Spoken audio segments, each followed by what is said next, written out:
Hello guys, and welcome back to my channel Civil Construction and Tutor, and in this video we'll be discussing about how to design a concrete corbel. So before starting the design, let us know what is a corbel. So basically corbel is a short cantilever projection which supports a load bearing member, and in such a structure the ratio of the distance of load application from the support, which is A for now, to the effective depth of the member, so D, is very less, due to which load transfer to support occurs due to the strut action rather than the bending. So this is a 3D model of a corbel. You can see this is the column, this is the corbel, and this is the bearing pad. Similarly, this is the width of the corbel, and considering this as the overall depth and small d being the effective depth of the corbel. So this is a 3D model of a powerhouse, and basically a corbel is provided for the crane beam, that is at the intersection of crane beam and the primary column, to support the crane movement. And the force considered for the design of the corbel is taken as the maximum shear force. So basically the force is, or the shear force is considered for a particular load combination which is required as per the design. So it may be either for the crane load only, or it may be for the as overall load combination considered for the design of the crane beam. It depends upon the designer philosophy which value he or she is interested to take. Now let us go to the question. Design a corbel to carry a factored load of 755 kN at a distance of 150 mm from the face of the column of 600 by 800 mm. Assume M25 concrete and Fe415 steel. Take dry bearing on concrete. So we'll be discussing about the process, what are the design phenomena, what is the design consideration principles while solving the numericals. Given factored load which is 755 kN. Let me draw it.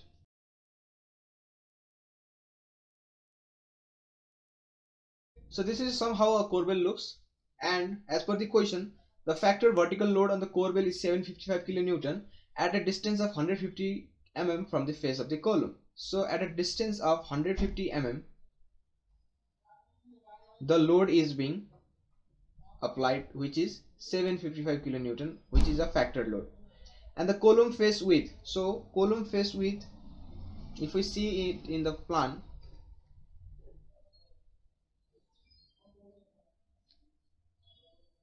it will look something like this.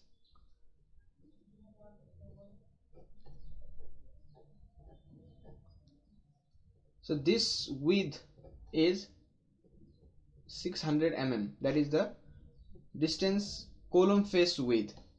Distance of column face and load 150 mm. Grade of concrete is used as 25 Newton per mm square, that is 25 MPa. Similarly, grade of steel 415. Clear cover is given as 40 mm. So for column it is generally 40 mm. Maximum rebar size we can take is 20 mm. Similarly, bearing length is equal to size of column.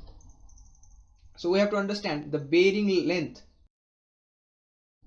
So this is a bearing pad provided. In some cases we may not have any bearing pad, but the bearing length will be equal to width of the column, that is width of the column face. So as you can see here, so bearing length is equal to size of column. As the question is for dry bearing on concrete, but in case there may be steel pad or you may have frictionless bearing, so according to that we have to consider the bearing pressure. Now the very first step is to compute the depth of corbel. So firstly, let us consider, as per the question we are given as, consider bearing with no padding material, that is dry bearing on concrete. The load is directly applied on the concrete without any bedding material. So for this the coefficient of bearing is taken as 0.4. It is different for other type of bearing provided. Here you can see different types of values, 0.4, 0.6, 0.8, okay, as per the case we are provided with. Then the bearing strength of concrete is 0.4 into FCK. This comes as 10 Newton per mm square, considering FCK as 25 Newton per mm square. Now if we are provided with bearing pad, then we have to compute the width of the bearing pad.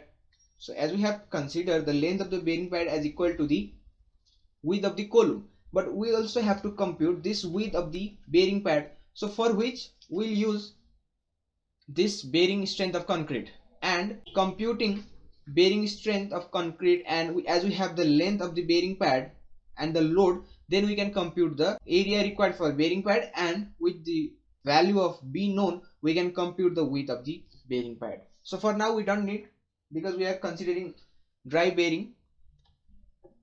So it was just to make you clear about how to compute the area of the bearing plate. So for 25 grade of concrete, the maximum shear stress tau max is 3.1 Newton per mm square. You can find this in table 20 IS 456 2000. But assuming tau c max as 3 Newton per mm square. So as I have said that the load is acting very close from the support. Hence, the shear near support is greater than nominal shear values. So for M25 grade, the nominal shear value will be different, but considering a value much nearer to the maximum shear stress allowed, we will be in the safer side. So considering the maximum shear value tau c max as 3 Newton per mm square, but the maximum value is 3.1 Newton per mm square. We know tau c max is equal to V by B into D. So this is basically a formula for computing the shear stress, and we are assuming this as 755, as we are known with the value of FB, which is the factored load acting in the Corbel. So 755 into 1000 divided by 600 into D. So converting this into Newton, B is 600. We can compute the value of D, which is 419 mm. Also, as I have already discussed about what is Corvel. Corvel is a short cantilever, so the load transfer to support occurs by the strut action rather than by bending. This is due to the fact that the ratio of the distance of load application from support to the effective depth of the member, known as A by D ratio or shear span depth ratio, being very low. And for the strut action, we have a general requirement in which the A by D ratio should be less or equal to 0.6 but should not be greater than 1 in any case. We will generally keep the value less than 0.6. Then computing A by D with respect to 0.6, then the minimum value of D should be 250 mm to consider or to ensure the strut action. So the minimum depth is 250 mm and the value computed as per the load and assumed shear stress, we get 419 mm, taking maximum of these two values. Hence depth required is maximum two values, which is 419 mm. So adopting D as 420 mm. Now overall depth D is equal to 420 plus clear cover plus 5 by 2. So basically D, which is the clear effective depth, plus half of the bar size provided plus clear cover.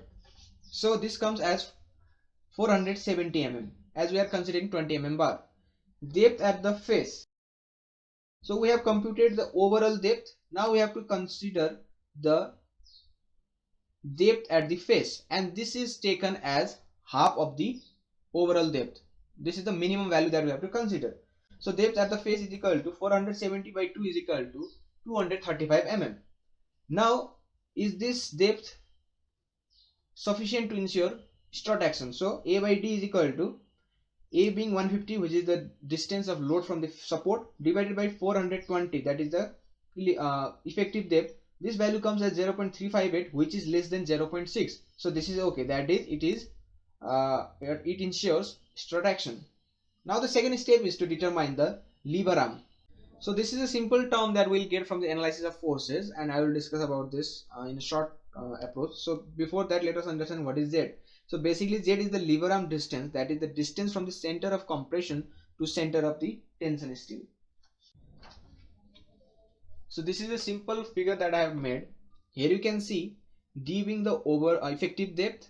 So FB is the force acting on the corbel at a distance A from the support, and Z is the lever arm distance, that is from distance from the center of compression to the tension steel. And the force can be resolved from the assumption that the force acts at 0.45x distance in the compressive zone of the concrete, and basically x is nothing but the height of compression concrete at the root of corbel from the bottom side. So now let me make you clear how we get this expression. So Ft is the horizontal component. Here you can see that is the tension force. So Ft is equal to Fv into A by Z. So this is from the triangle of force. Fb is equal to Ft into A by Z. Z is the lever arm. Similarly, Fc, which is this component, is equal to Fv into this hypotenuse, that is A square plus Z square. So this is A, this is Z. So this will be A square plus Z square to the power 1 by 2. This is the hypotenuse. So Fb into this divided by Z. This is from the triangle of forces. And Z is equal to overall depth, effective depth D minus 0.45 times of X. Then if we swap the value from LHS to RHS, we get X is equal to 2.2 divided into D minus Z. Okay. And for compressive force, from this is from the British code BS 8110, Fc is equal to 0.4 FCK into B into X into cos beta. So X and cos beta, beta being the angle here. Substituting for X and cos beta, so the value of X, which is 2.2 into D minus Z. Similarly, cos beta, this is beta, so it will be A by A square plus Z square 1 by 2. So this is base by hypotenuse. So if we substitute the value 0.4 into FCK into B into X, which is 2.2 into D minus Z, into this value, we'll get this term, that is 0.4 into 2.2, we'll get 0.88 FCK B into D minus Z and other things here.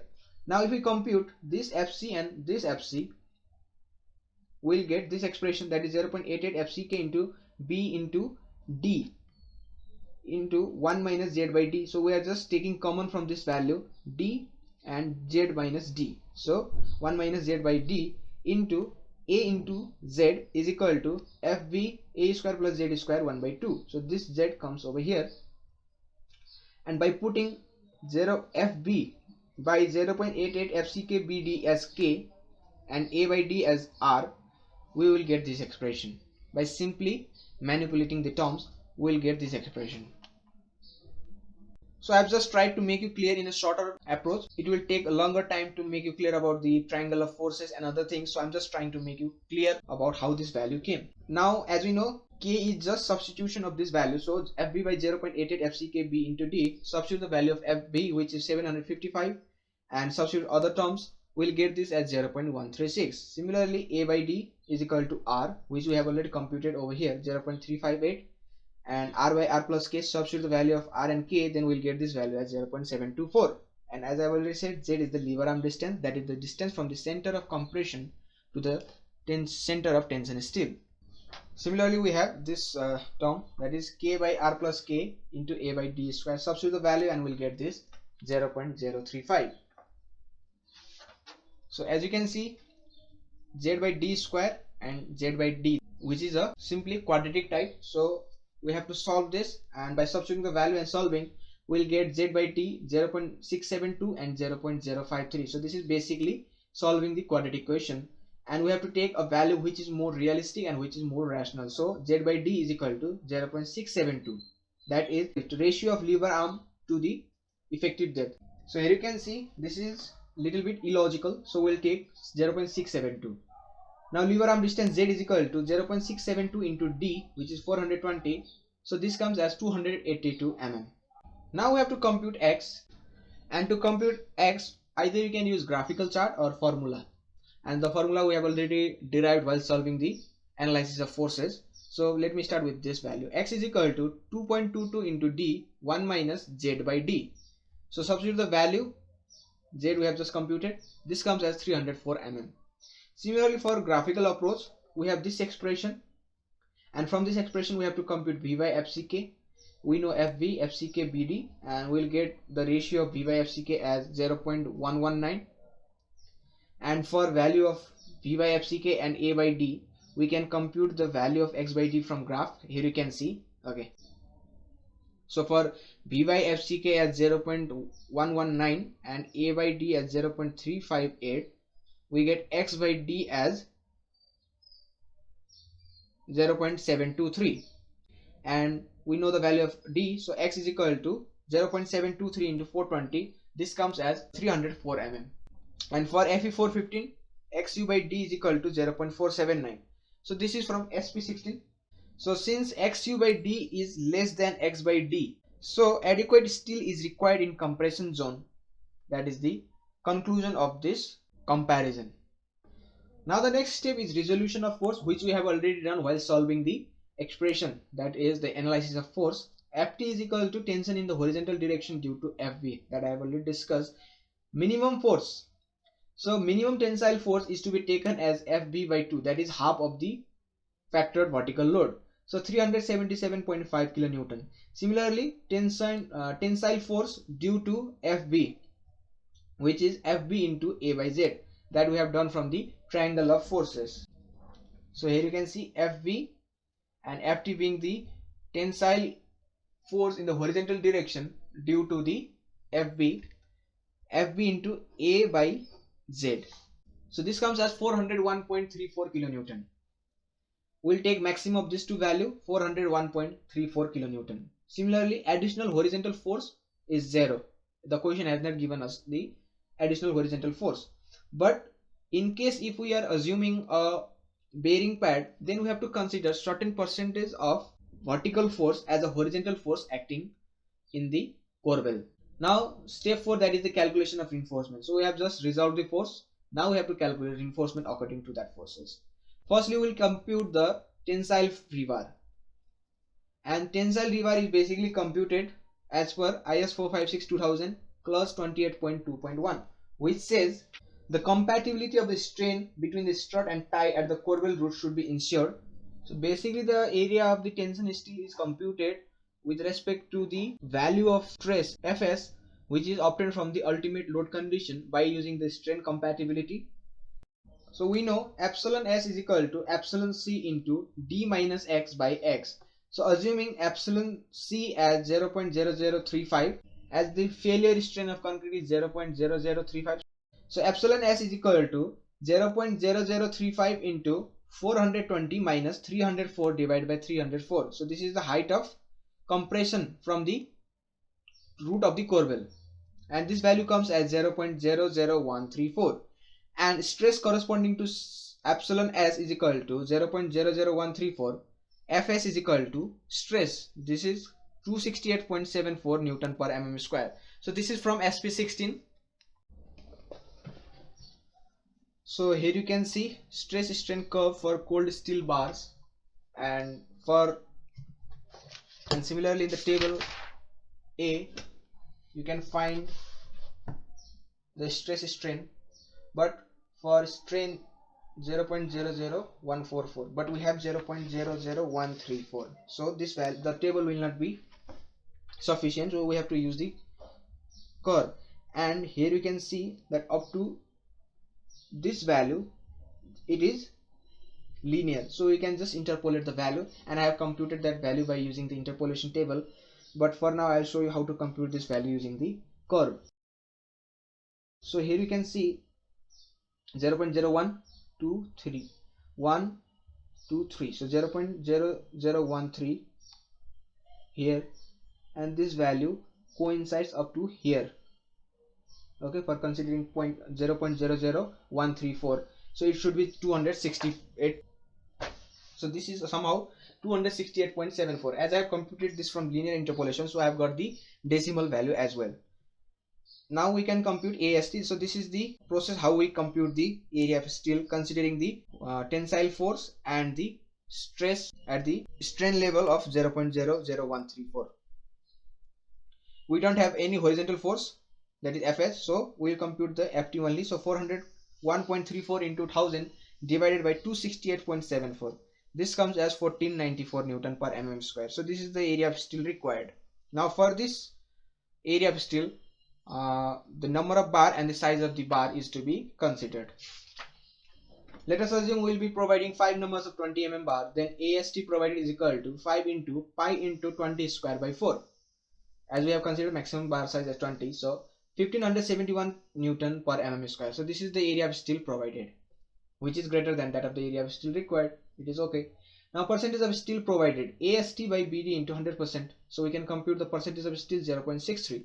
But for Corbel, the percentage of steel should not be less than 0.4% and should not be greater than 1.3%. So the value is within the range and it is okay. Now we have to compute the shear reinforcement as well. Minimum shear reinforcement as per IS 456 2000 clause 28.2.3 is equal to AST by 2, that is the half of the tension reinforcement provided, 785.4 mm square. So this is the minimum shear reinforcement.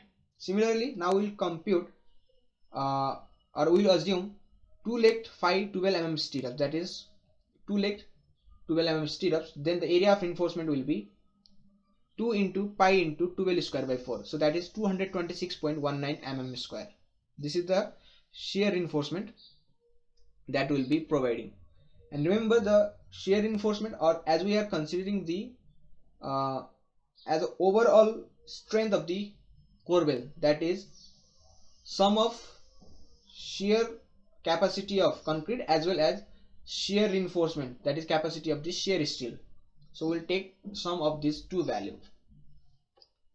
Spacing provided as per IS 456 2000 clause 28.2.3, the shear reinforcement should be provided in the form of horizontal links distributed in the upper 2/3 of the effective depth of the root of Corbel. So what we are doing is 2 by 3 into D is the dimension up to which the stirrup is to be provided, and the number of stirrup provided will give the spacing required. So 2 by 3 and the number of stirrups will get the spacing of provided.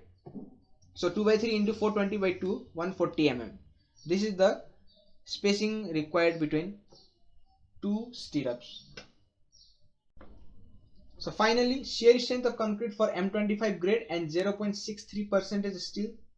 We can compute this from table 19 of IS 456 by linear interpolation. So here you can see. So this comes at 0.54 Newton per mm square. So this is the shear strength of concrete considering this much of steel, tension steel. Allowable shear. So you can see in the graph here, tau C by tau M versus A by D. So considering the value as 2, we'll get this expression. So this is the allowable shear, and you can find this in the IS code 456 2000 plus 40.5.1 as well. Now you can substitute the value tau C as 0.54 and R, which is basically A by D, 0.358. Now allowable shear is 3.02 Newton per mm square.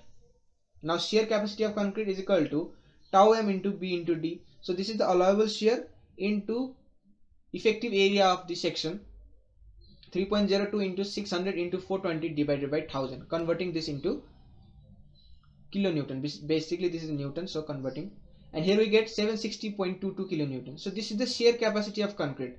Similarly, we have provided stirrups, and this will give certain shear strength. So shear capacity of steel, this is from IS 456 2000 class 40.4.a, 0.87 into Fy into ASB into D by SV, 0.87 into 415 into ASB. So this is the area of stirrup, that is the area of shear reinforcement provided, 226.19 into 420 divided by spacing 140, and we have to compute this into kilonewton. So divided by 1000, we get 245. Now add these two value, shear capacity of concrete and shear capacity of steel, we get 1005.23 kilonewton, and the maximum value or the maximum factor load is 755, hence it is safe. Now let us see the reinforcement. So this is how a Corbel reinforcement looks in a real field. Here you can see a number of closed loop provided as a primary tensile rebar. So this is how the reinforcement is provided. Main tensile reinforcement provided, which is 20 mm bar. As we computed the value for x by d and compared with xu by d, and we found that this value is greater than xu by d. So what we said is that compression bar is required, and this is the compression anchorage and compression bar is provided in form of this, and this should not be less than 1000 mm square per meter width of the corbel. Similarly, secondary horizontal reinforcement, total area of this should not be the area of main tensile reinforcement. I hope this video helped you. If it did help, do like and subscribe. Thank you.